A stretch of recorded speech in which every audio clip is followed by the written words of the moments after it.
Totem, service compris. À chaque rentrée scolaire, c'est la même rengaine pour vous qui êtes parents. Comment faire garder vos enfants après l'école jusqu'à votre retour du travail? C'est vrai que c'est souvent la croix et la bannière pour trouver la solution idéale.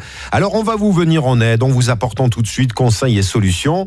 Pour cela, je suis avec Guillaume Thomas, fondateur d'Aladom, qui est une plateforme de service à domicile et à la personne.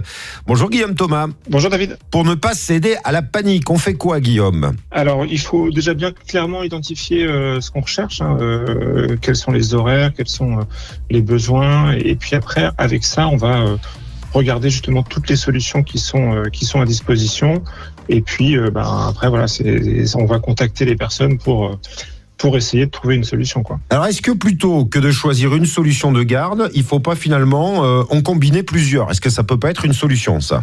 C'est effectivement quelque chose qu'on peut recommander, surtout quand on a plusieurs enfants et qu'il y a justement des horaires un peu différents. On peut effectivement avoir, si on a eu la chance de trouver une place en crèche pour un enfant, voilà, combiner la crèche plus une personne qui ira récupérer les enfants à la crèche et à la sortie de l'école, et puis qui les ramènera à la maison. Et voilà, et tout ça au final fera qu'on aura une solution sur toute la durée dont on a besoin pour pouvoir travailler à côté, quoi. Alors, est-ce qu'il existe des agences spécialisées pour trouver plus facilement quelqu'un pour garder mon enfant? Tout à fait. Nous, alors sur notre site, notre particularité, c'est qu'on référence à la fois des particuliers qu'on peut contacter en direct, que ce soit des assistantes maternelles, des babysitters, des minots, mais également nous des agences de service à la personne. Et justement, ces agences, elles vont s'occuper de recruter les personnes en fonction des besoins, en fonction des horaires, en fonction du lieu géographique, et éventuellement, même si la personne est absente, vont s'occuper du remplacement.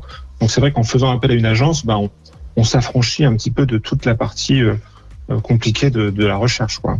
Faire appel à un étudiant, c'est aussi quelque chose qui est privilégié. Ça reste une bonne formule pour faire garder ses enfants. Oui, alors après, ça, sur les horaires effectivement périscolaires, parce que les étudiants, ils vont quand même à l'école pendant la journée, donc sur une garde à temps plein, c'est un peu compliqué, mais sur le périscolaire, ça reste quand même la meilleure solution, parce que voilà, ils ont des plannings souples. On peut aussi justement avoir plusieurs étudiants qui vont se répartir la semaine pour ce type de job, quoi. Dernier point, quelles sont les aides qui existent pour faire garder son enfant? Pour tout ce qui est enfant de moins de 6 ans, il y a les aides de la CAF, de la PAGE. Après, quand on a des enfants de plus de 6 ans, pour tout ce qui est périscolaire, en fait, toute la garde d'enfants rentre dans le périmètre des services à la personne, et donc on peut bénéficier de 50% de réduction au crédit d'impôt qui permettent justement de réduire la note, quoi. Et puis, nouveauté, alors qu'on attend un peu dans le secteur, c'est il va y avoir la mise en place de l'avance immédiate de crédit d'impôt. C'est-à-dire qu'aujourd'hui, effectivement, quand vous bénéficiez de 50% de crédit d'impôt, il faut attendre 1 an pour en bénéficier. Et là, le gouvernement et l'URSSAF ont annoncé que normalement, l'avance immédiate de crédit d'impôt pour la garde d'enfants sera disponible dès la rentrée, et donc ça devrait changer la donne. Comment faire garder ses enfants à la rentrée? On vous répond ce matin avec Guillaume Thomas, fondateur d'Aladom, qui est une plateforme de service à domicile et à la personne. Et à présent, Guillaume, on va répondre à la question de Marie, qui est à Villefranche-de-Rouergue. Elle a entendu parler de la garde partagée qui semble convaincre de plus en plus de parents. Elle vous demande si c'est une solution intéressante et comment ça marche. Oui, tout à fait. Alors la garde partagée, c'est effectivement ce qui va permettre de partager les coûts entre deux familles.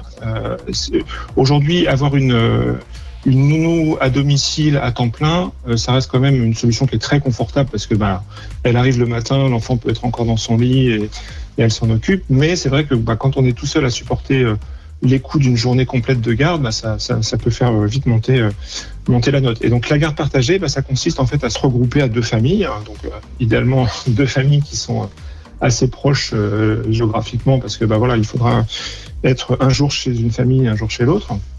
Et donc en fait, la nounou va venir, sur un planning qui aura été défini, chez l'un ou chez l'autre.